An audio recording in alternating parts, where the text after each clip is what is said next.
Okay, so like I said, I work at the School of Engineering, the Hopkins Engineering, and there's a lot of exciting things going on at Hopkins and in the School of Engineering in general, which we'll talk about.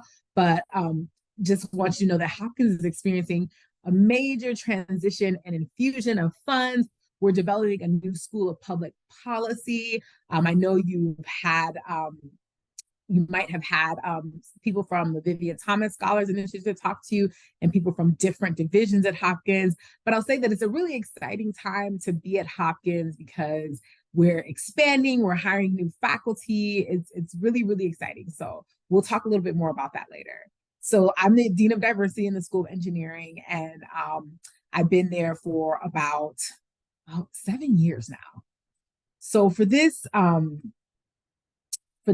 agenda, we're going to really I want to give you an overview of kind of like our graduate admissions process. We'll talk about some of the initiatives, the diversity and inclusion initiatives that we have in the School of Engineering, which I lead, and we'll talk about some networks and resources that you might be interested in.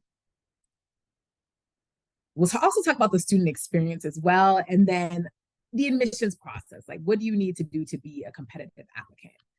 So I'll just give you a little overview about Hopkins Engineering and then Hopkins in general. So you might not know this, but Hopkins is actually the first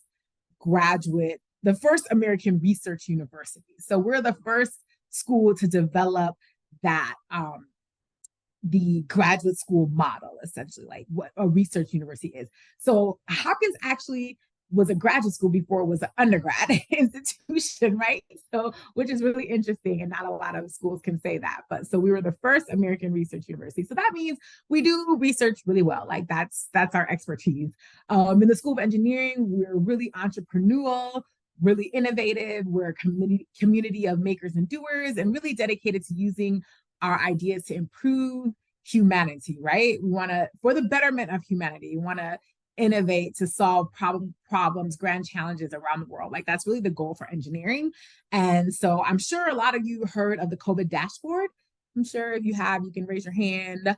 The person in the middle right there, Lauren Gardner, she's the one who developed the COVID dashboard. So every time you're watching the news and you saw the clicker on how many people were passing away from COVID or how many people were infected, Lauren Gardner, who is an associate professor in the school in Hopkins Engineering in the Department of Civil and Systems, developed that dashboard. So it's just an example to show you of how we are really working to innovate and develop tools, solutions for the betterment of humanity. So that's just one example, but we have several faculty doing similar things. We have people looking at sepsis. We have all types of very innovative solutions that our faculty are working towards. So just wanted to give you a sense of what the mission of Hopkins Engineering is.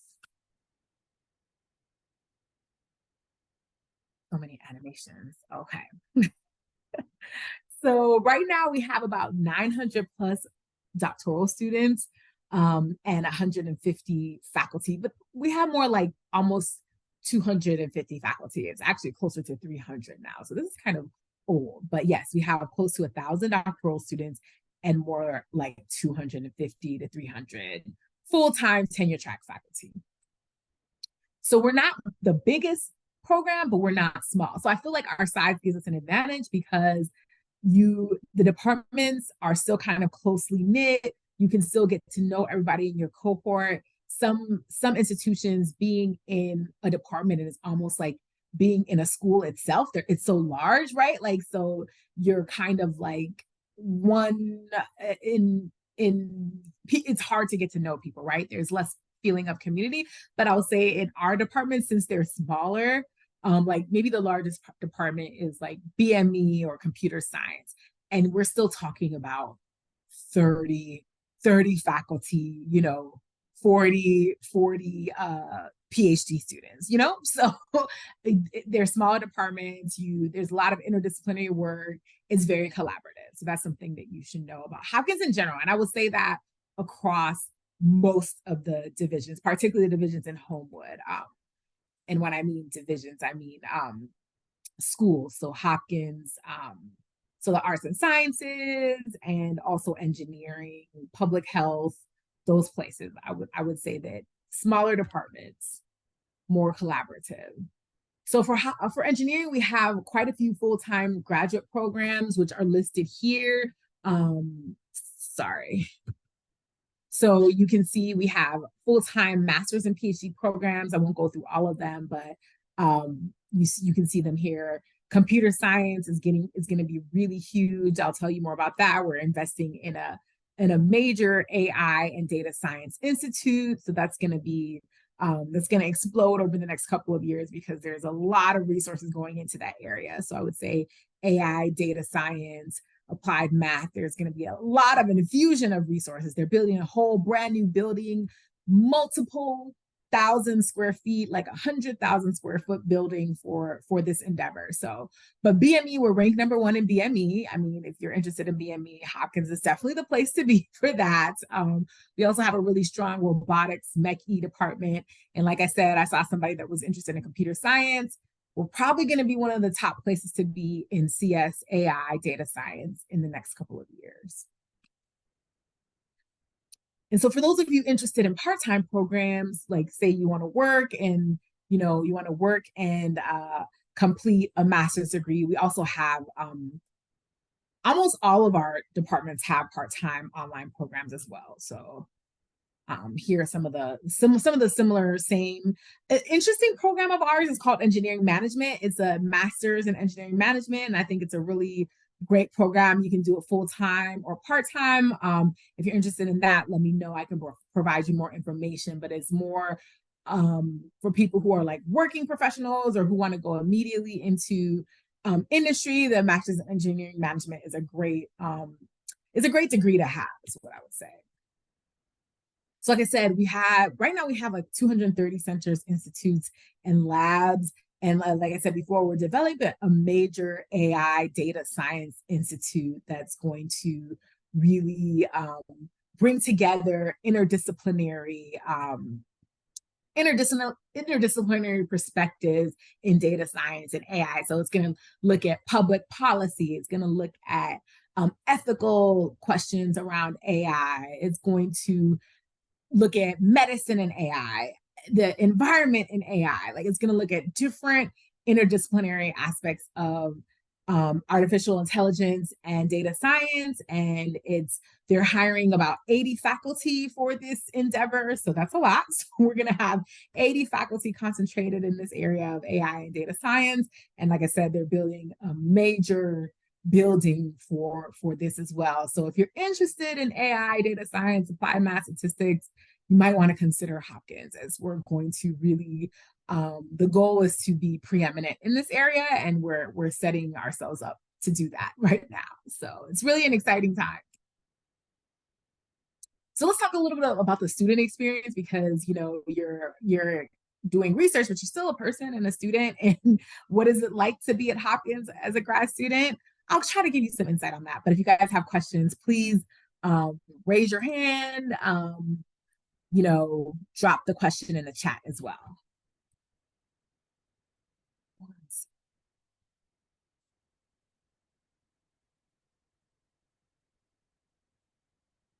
All right. So we have several graduate student organizations on the Homewood campus, which is the campus that houses the School of Engineering, the School of Arts and Sciences, and also the School of Education. So we have several, like I said, graduate student organizations and affinity groups. We recently just hosted Cumbre de Excelencia, which was, it's basically the Latina Excellence Conference for graduate students, particularly doctoral students across the university.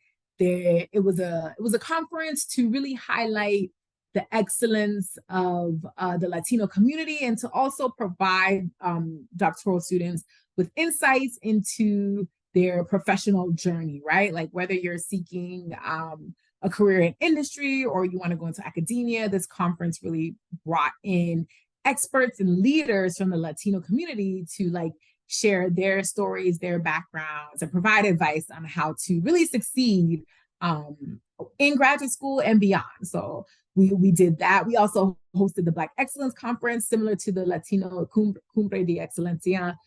We have a Black graduate student organization. We have a graduate representative organization that's really active. So the GRO is like the graduate representative body over across both institutions, and they're very active. They host happy hours. They host very interesting events. Like they just did something on like benefits, right? So like your benefits as a graduate student, how do you understand that? What does health insurance look like? How do you do your taxes? Things like that. Like the graduate representative organization really does a great job with that. And the Black Graduate Student Association at Hopkins is very active as well, I would say.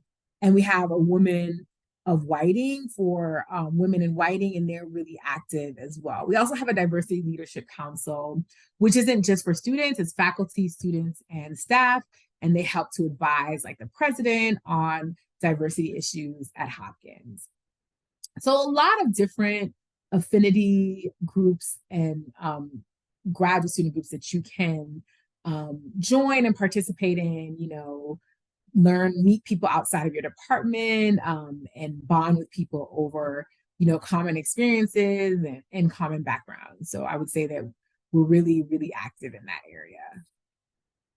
I don't know if any of you have been to Baltimore, but Baltimore is actually a pretty cool city. I'm not gonna lie. I was like, I have to move to Baltimore. When I got this job, I was like a little leery about it, but I actually have learned to love Baltimore. I actually got married in Baltimore. I'm from Minnesota and I still got married in Baltimore. So that tells you that I definitely love Baltimore. It's a great, interesting place. Let me go back to, sorry for all this.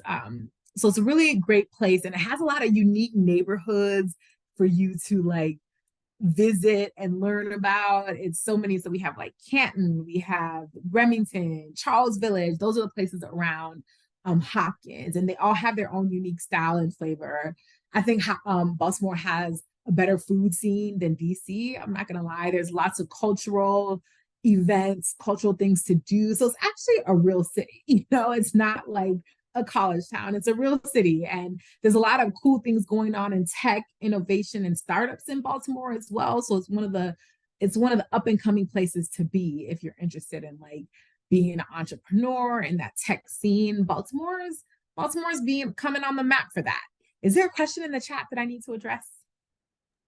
No, we just have a comment saying that's great. Okay, cool. Cool. Yeah. Let me know if you guys have any questions and or you know, yeah, comments. Cool. So and then like I said, there's lots of festivals. Like they're doing one for Christmas. I forgot what it's called, something of lights, but they're doing one soon for Christmas. And you know, we do have sports teams, the Orioles, the Ravens. So yeah, it's pretty fun. There's things to do. You can get distracted, but that's not the goal. You got to focus. So there's things to do in Baltimore for sure. Oh, and then I forgot to mention in the graduate student experience that they have like a lot of intramural teams. They have basketball, you name it. Like they have a lot. Like, and the graduate students kind of take their basketball intramural team very seriously. So if you're interested in sports, you can also be a part of that at Hopkins too. So diversity inclusion at Hopkins, again, you know, I lead that office, and we're really working towards making this an inclusive place where everybody feels like they belong. I know that sounds cheesy, but that's really the goal. We want people to feel valued and feel like their voice matters and that they can contribute in their own unique way, right? So that's the goal. We have a lot of different initiatives that we're implementing. One of them is Explore Hopkins, which is our recruitment event. We just hosted that over this past October. And unfortunately, nobody from UCF applied. I don't think so, but hopefully next year, some of you who are interested in engineering will apply to Explore Hopkins, and you can contact me directly for the information. It's a graduate visit program. We bring you in, we fly you in for like 3 days from a Thursday to a Saturday, and you get to explore our campus, network with our faculty, with our graduate students. You get to hear about the different research opportunities that are available in the School of Engineering. So this is exclusive to the School of Engineering. So if you're interested in any engineering disciplines, please definitely, and you're like a junior or a senior, but if you're a senior and you're not going to graduate until like next year, or if you're if you're a 5-year senior, you're not going to graduate until like 2025, then absolutely you can participate in 2024. And it's really for students who are interested in graduate school. So I'm happy to answer any questions about that program, but we just posted it recently and students enjoyed it. Like, take you on labs, we take you to dinner, you get to see a little bit of Baltimore as well. And I think the workshops and the keynote talks are really, really insightful. So we have people keynote, we have faculty come talk to you about grad admissions. And yeah, it's really a great experience for people who are interested in attending graduate school, particularly at Hopkins. Any questions in the chat that I'm missing? Oops. Okay, so we do have a question. Any graduate school, so does this apply to any graduate school or the engineering school? Explore Hopkins is only for engineering. Yeah. Any other questions? Okay. Okay.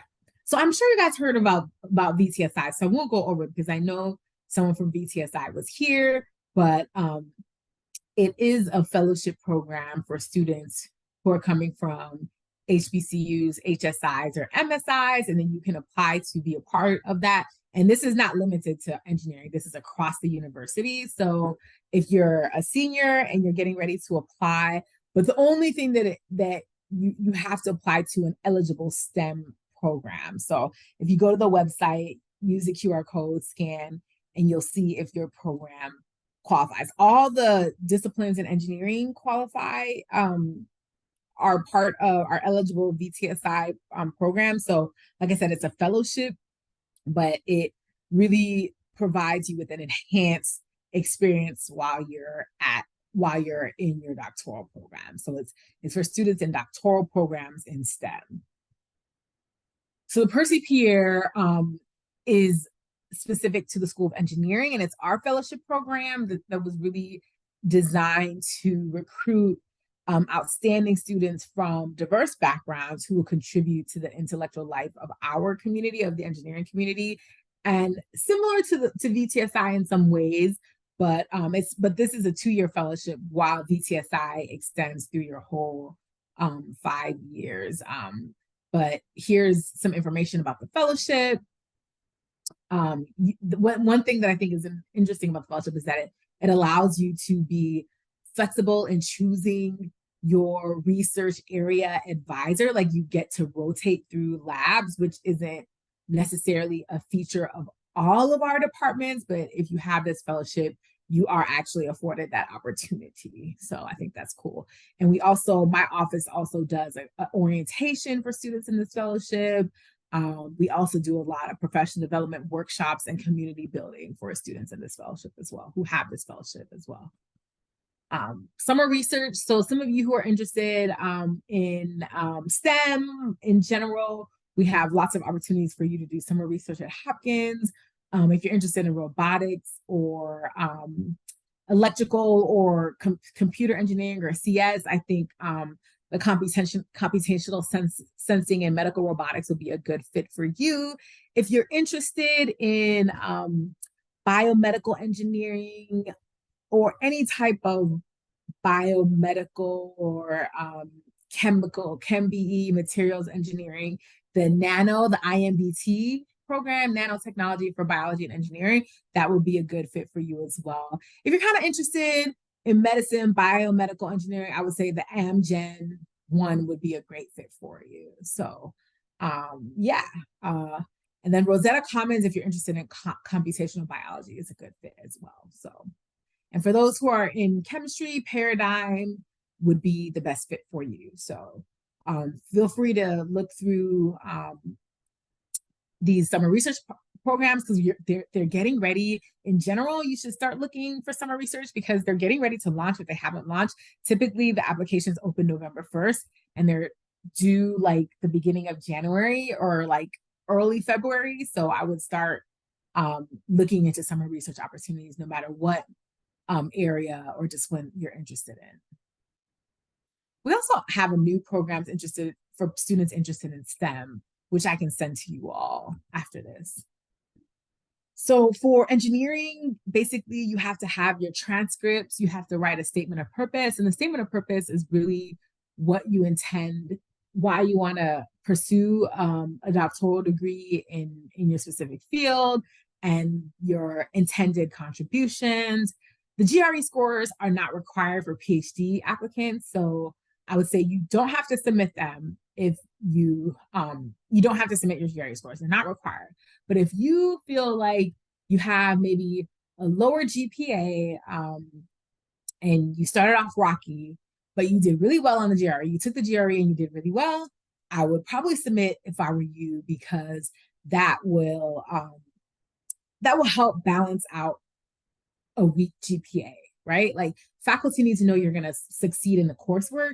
So if you have a low GPA in some of the courses that are fundamental, it might signal that you're not able to handle the coursework. But if you do really well in the GRE, they might be like, oh, okay, maybe they had a rough year. So it's dependent, but in general, it's not required. But if you did really well and you want to submit it to help bolster your application, I would encourage you to do so.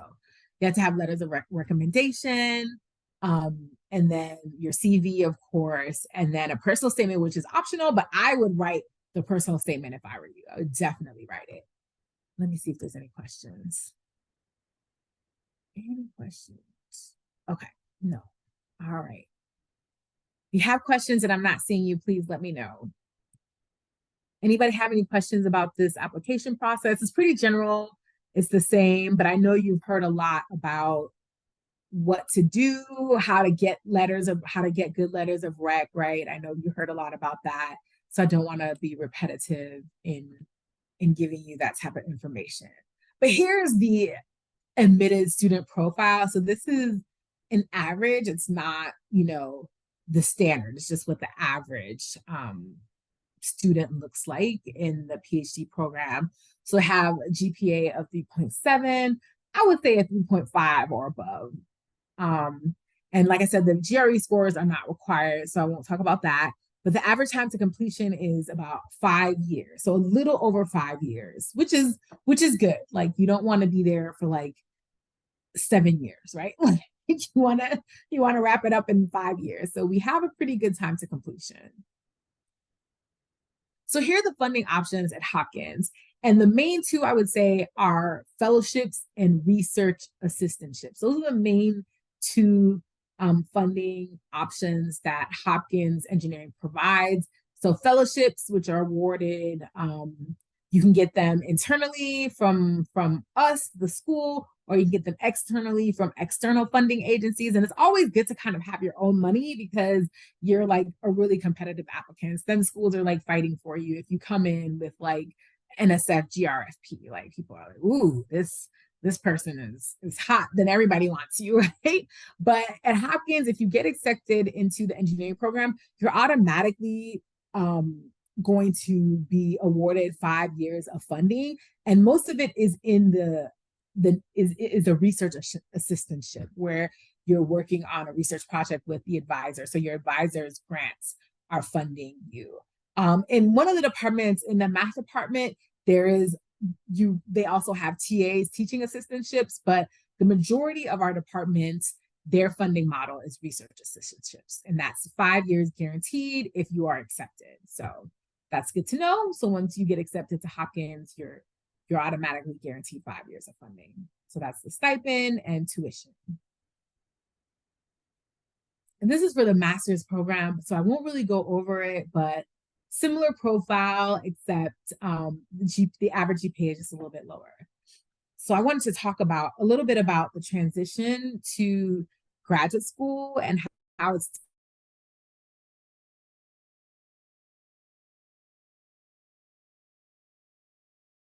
questions, answer any questions about Hopkins, the admissions process, our funding options. Do you have any questions? So we have one question in this chat from Varsha.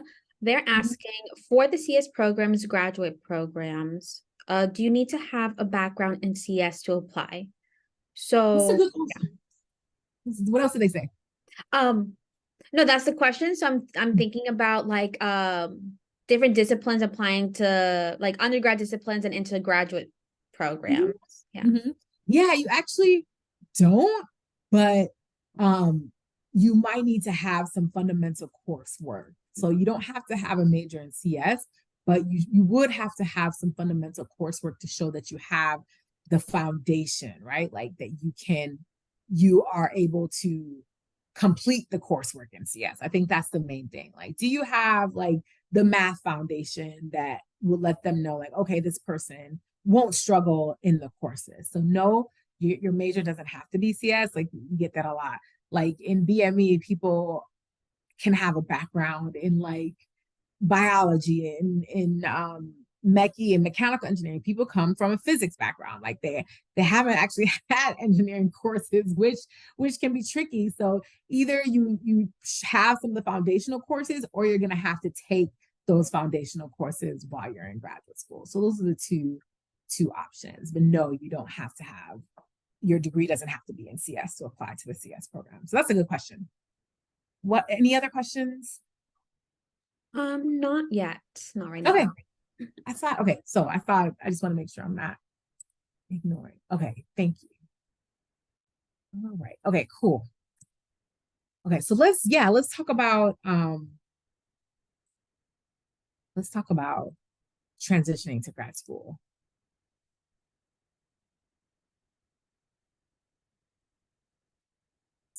Yeah, so much animation.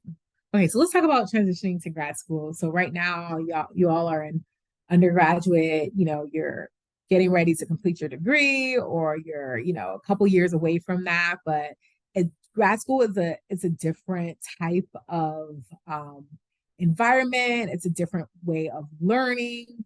And so I think the first difference in grad school versus undergrad is that in undergrad, you're a consumer of knowledge, right? Like you're in your classes, you're being, I don't want to say spoon-fed information, but you're given, you're getting presentations, you read the book, and then you're tested on materials. So like you're doing a lot of consumption of knowledge, whereas in grad school you're like actually producing knowledge, right? Like you're the one producing the knowledge. You're kind of you're pretty much in charge of your education and learning. Like you drive that process. Whereas I feel like in undergrad, you're a little bit more passive in that process. So, but in grad school, nope, you're the one who's going to have to take charge of your education learning. If you need to learn a new technique, if you need to figure out how to analyze your data, granted, you have an advisor, but who will help advise you and give you direction. But you really have to be an active agent in that process. Of learning and producing knowledge. So I think that's one of the key differences, and it's a hard transition to make from being a consumer to a producer of knowledge. Like you're starting to become the expert in graduate school, and you have to like figure out what you need. So if you have to learn a new technique to analyze data, you might have to take a course, you might have to go to a workshop. Those are things that you'll learn along the way. So it's a very interesting, exciting time, but you're definitely the one driving that process. Um, Another interesting difference in grad school is like a lack of structure. So you're going from a structured undergraduate program, like I said, to being more self-directed. And that can be jarring. Like it can be for people who aren't organized or who need structure. You're gonna have to like learn how to manage your time, and you're gonna have to learn the I want to call it more like a hidden curriculum. So it's not because you're not, in courses learning content. After the first 2 years, you'll be done with the coursework. But after that, you're really like in the lab, and you're gonna have to learn the lab culture. You're gonna have to learn the culture of your department. Once again, there's a lot more autonomy in graduate school, so you have to manage your time, make sure that you're doing what's expected of you, but sometimes it's hard to know what's expected of you. So that's why mentoring, peer mentoring is really helpful in graduate school, connecting with people like myself, like in different institutions who are in these positions is really helpful because we help students navigate that hidden curriculum. So it's an interesting interesting transition is what I would say. And then there's just like different expectations of you. Instead of like studying to get good grades, people want to see you engaging with the material, producing results in lab, being able to talk about your results and contributing to the fields. And so you're going to get feedback critical sometimes, and you have to learn how to take that without taking it personal, right? And then you also, it's their failure is kind of part of the process. Not gonna lie, like not everything is gonna work in graduate school. So you just have to be ready to have things not work out the way you wanted them to in terms of like experiments, whatever it is that you're doing, like in terms of your research, like it may not, and you might not get results as fast as you want as well. So just make sure that you're ready for that process. It's like just a delayed gratification process, but it's so rewarding when things do work out. Trust me, like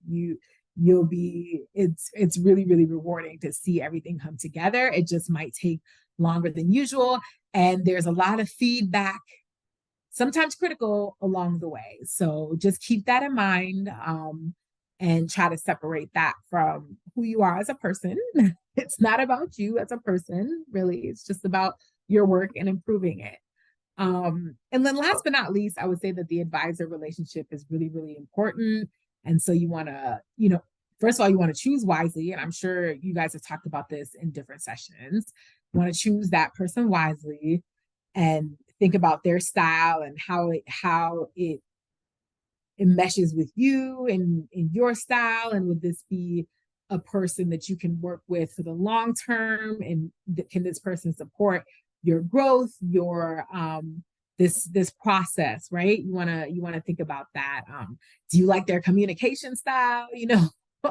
So those types of things. Are they personable? Like if you want someone who is warm, then yeah, you have to think about that. Like if you're not going to be able to work with someone who's very matter of fact, not warm, is just all about the science and research, then take that into consideration as you're choosing an advisor, and make sure you choose someone who fits with the style that you're looking for, or who can support you to finish, to succeed. I think that's important as well. Like you want someone who is going to support your success. I think that's probably most important. And then how they do that is important as well. So those are the major things that I think are different. The advisor relationship, like I said, is key, because that's who kind of determines whether or not you're ready to finish. They determine, help shape your project and the direction, and they provide you feedback. So you really want to choose that person wisely, and choose the place that you're going to wisely as well, like the institution, based on your needs and what you hope to accomplish. So yeah, I think those are the main points that I had. I don't know if anybody has any questions or any other thoughts to add to that, but I'll stop there. Yeah. So I have a question. Hopefully this can be helpful for those here. But I wanted to see, like, what were some things that you did to kind of help combat that lack of structure? Because for me as a grad student right now, I'm still trying to navigate that. I have like projects that trying to tie up loose ends, and I definitely hear the piece that you're talking about in terms of accountability and autonomy, and making sure that it's your responsibility at that point. But in your experience when you were in grad school, what did you do? So that way maybe our students can kind of hear from your experience. Oh, yeah, that's a good point. I mean, I feel like I didn't have as many apps and gadgets as you all do now, but I think making what do you call it, a plan for each day, like having a schedule is important, and making sure you kind of stick to that schedule. So from like 6 to 7, I'm gonna work out. I'm gonna use that time to work out, and then 7, by 8, I'm gonna be in the lab working on my experiments. Or I'm gonna be in the office writing, reading, doing my lit review, whatever it is that you need to do. I think you have to have a schedule for like a weekly schedule, a monthly schedule for each day so that you are planning your time, like how you're how you're spending your time.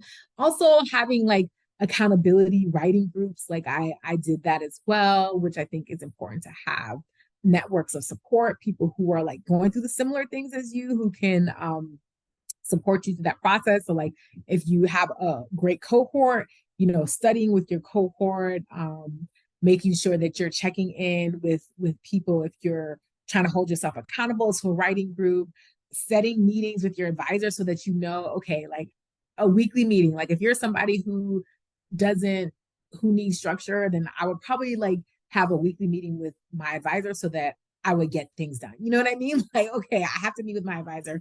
I'm gonna have to produce something. You know what I mean? So I would do things like that to just to embed accountability in the process.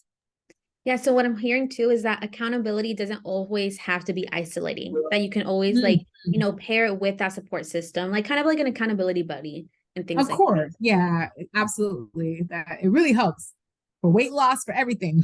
So yeah, I see your hand up. Say your name again. Hi, my name is Araba. Hey, Reba. Okay, yes, yes. First, thank you for the information. This is really informative. My Oh, great. question is for people who might, have taken a gap year or are interested in taking some space between undergrad or master's and PhD programs. What would you recommend in terms of preparation to get back into the academic space? Oh, that's a good question. What do you plan to do during the gap year? Is the question. So, like, if I was interested in working full time or maybe looking for volunteer opportunities or something along those lines, just to get some experience, like in the field, and then going back for the PhD. Okay. Okay. Well, I would say, you know, try to stay connected to research or people doing research.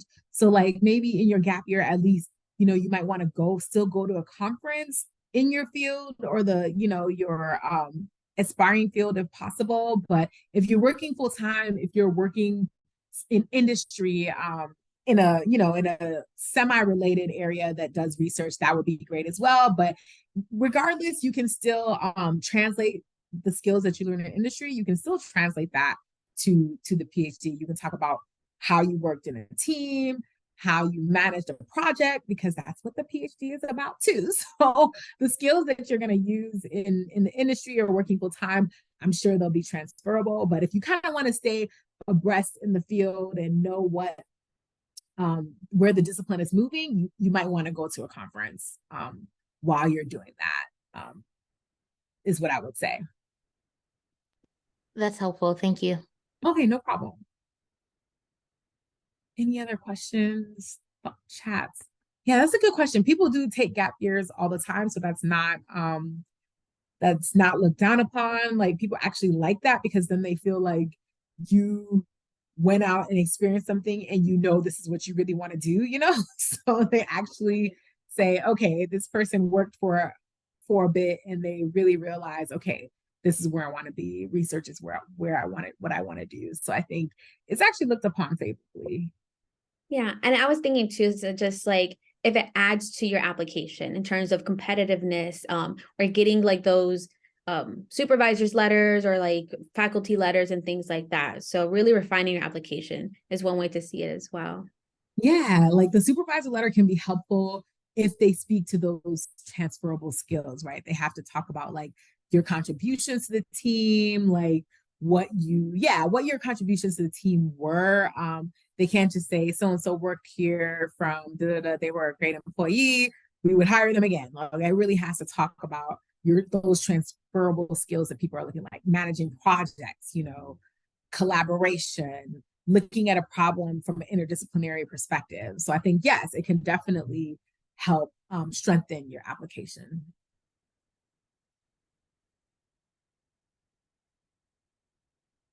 Any other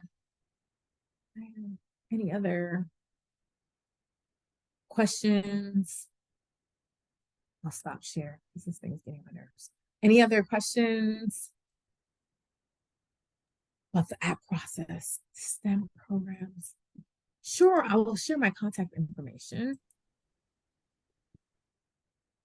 in the chat.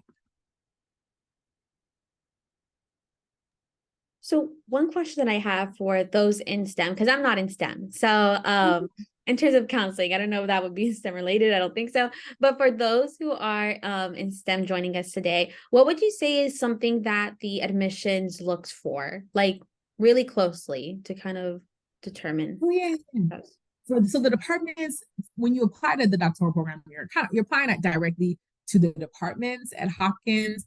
And so, but the faculty in the departments are really looking for your ability to succeed, right? And some of the qualifications that they look for, like, or evidence that you're that you can succeed and that you can complete the PhD, are like, is your research experience. I think research experience is one of the major things that they look for at Hopkins, the faculty. So looking at what you did, what you contributed to the project, what the letter writers say about you. I think that's something that's really important too. Like, they look at the letters of recommendation really closely, and what people say and don't say. So making sure you get really good letters. But I think research experience, regardless, it doesn't matter if you're STEM or non-STEM, honestly. Like, if you're in research experience is highly valued, I would say, across the board. And I know that in some fields it's harder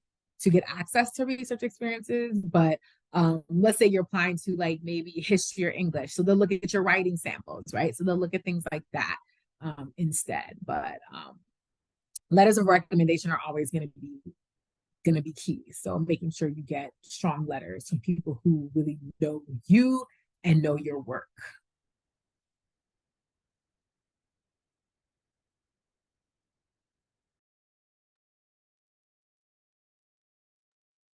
Any other questions, thoughts, concerns about Hopkins in general? Feel free to share, ask away, guys, or, maybe sharing your takeaways. I think we have about 13 minutes left, but I think this is a really great space to ask your questions, just because you have somebody from Johns Hopkins right here to answer your questions or concerns that you guys have. Yeah, I'm definitely open to emails if you guys can't think of any questions right now, so no pressure. Don't worry. I really appreciate you guys having me. I want to give you your time back. Oh yeah, yes, Aruba. Hi, if you don't mind answering a question about your personal experience, because I am actually interested in sociology programs. Oh, you are? Yeah, if you don't mind sharing a little bit of what that was like for you being in a sociology program and maybe what your research was. Okay, sure. Yeah. Yeah. Yeah. I struggled. I struggled, but you don't have to struggle. That's the point. I don't want you to struggle. That's why I'm here. So um I would say that my experience could have been better. I probably should maybe have taken my own advice and chosen a different advisor back then. But so I should have probably matched with someone who um was who had more experience in the things that I wanted to do. I think she was great. She had a lot of experience in a certain area, but then I wanted to do something different. So I actually ended up having to like find other advisors in the department to support what I wanted to do at that point. And so I looked at race and the school to prison pipeline. So I looked at that, how students who are disciplined in school, how that sets them, there's racial disparities basically in suspension and discipline in schools, and how that sets students on a path to disciplinary criminal justice problems along the line down the future. So that's what I looked at.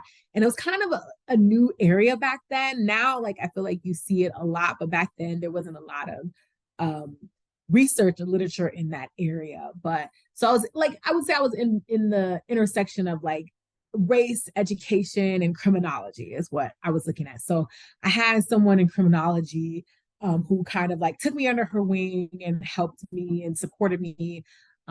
So yeah, I think sociology is a tricky field. You want to make sure that you're really like grounded in statistical. I would stay away from qualitative work if I were you, because it's going to take you forever. Do like hardcore quantitative work, because that's what they take seriously in sociology. So sociology can also be like an oxymoron, because we study race and inequality, but all of those things like exist, bias, racism exists in the programs everywhere. So what are you interested in, Aruba, just so I can get a sense? So I'm interested in the sociology of education and knowledge value in Mm. higher ed. So I'm curious about how higher ed institutions can value the knowledge of underrepresented populations when it comes to tackling global issues. Oh, cultural capital type work. Okay, great. That's awesome. I wouldn't go to Hopkins for that. That's not what they do. So I'm definitely not going to recommend Hopkins to you. Sociology. Look into like College Park, University of Maryland College Park. Like the UC schools, I feel like are good with things like that as well. Like that, what you're talking about, like the UC Berkeley's, the UCLA's, those that is especially UC Berkeley, I would say. Look into them. I'm trying to think. I might, if you email me, I'll send you some other places. But I feel like University of Maryland College Park, maybe University of Chicago. I can't remember. My mind is failing. University of Wisconsin was really good at sociology of education back then. Like they were number one. I don't know where they are now, but that was what they were back in the day. Would I tell you to go to Ohio State? I have to look. Maybe. I have to think about that. I'd be happy to have another conversation about it.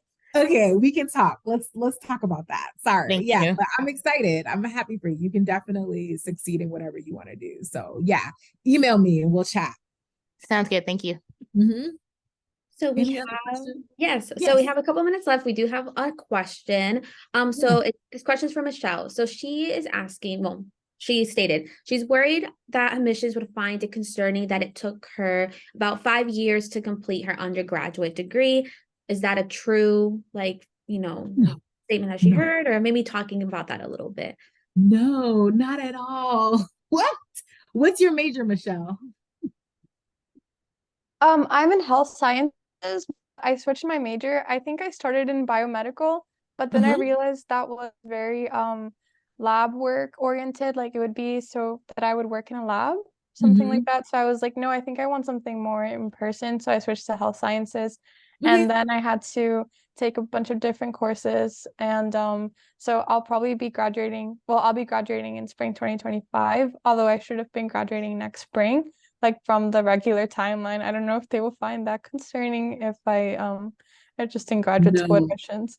No, what they find concerning are bad grades. Okay. That's the only thing they find concerning. Now, if you took Okay. like 10 years, and first of all, you switch majors, so they're going to see that. Like they like dissect transcripts. Don't worry. They're going to see that you switch majors. 5 years is actually not that long. There's a lot of people in STEM that take 5 years, and particularly like people who do like summer study abroad experiences. So, like, it'd be concerning more if it took you like 6 years and you didn't switch majors. But then again, people are also very sensitive to people's life situations. So I feel like that is it. No, the amount of time it takes doesn't matter. It's really like the quality of your um your GPA, like the courses that you took. I think that's what matters more than the time. And 5 years is not long. That's like almost typical at this point. So not at all. Thank you so much. And thank Oh you for yeah, your you're welcome. presentation. Oh yeah, you're welcome. It was nice meeting all of you. Like I said, Eileen, feel free to give everybody my contact information. I'm happy to chat with you all offline and give you some more insights into engineering or Hopkins in general. There's no more questions. Thanks, everyone. It was nice meeting you. Hi, everyone. Thank you, everyone, for joining. Thank Bye. you. Have a great day. Bye, everyone. Bye. Thank you, Sapporo. Thank you.